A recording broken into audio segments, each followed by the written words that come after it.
Di era teknologi informasi ini, sistem digital memang sangat penting dalam aspek kehidupan masyarakat. Segala sendi kehidupan sudah bisa dipenuhi dengan digital. Bali diharapkan menjadi pulau digital pertama setelah Pulau Jawa.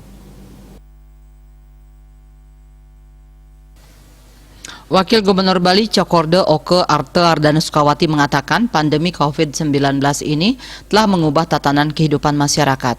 Era ini layanan berdasarkan digital dan sebisa mungkin meminimalisir kontak langsung. Untuk itu kreativitas di tengah pandemi ini sangat tepat. Tokoh Puri Ubud itu pun melanjutkan jika selama ini pemerintah sudah bekerja dan berusaha ke arah digital. Salah satunya adalah dengan pemasangan wifi di 9.400 desa pada tahun 2018 yang diinisiasi oleh Gubernur Bali Wayan Koster. Meskipun penggunaan wifi itu belum optimal, namun setidaknya perangkat sudah ada.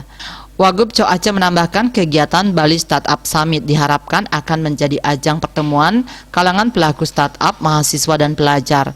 Momentum ini merupakan saat yang tepat untuk memunculkan potensi kreativitas generasi muda yang ada di Bali.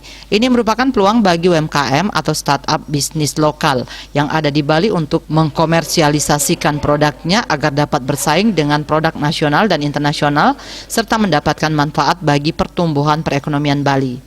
Kepala Bank Indonesia Perwakilan Bali Trisno Nugroho mengatakan Bali menjadi pulau digital dan dipenuhi startup baru bukanlah mimpi namun menjadi visi bersama. Bali merupakan epicentrum pariwisata di Indonesia sehingga bisa dijadikan magnet bagi startup baru. Pandemi COVID-19 telah mengakselerasi transformasi digital di Bali dan Indonesia khususnya. Diperkirakan 55% orang Indonesia sudah paham digital dan 45% orang Indonesia sudah terbiasa belanja online. Swardika Bisnis Bali melaporkan.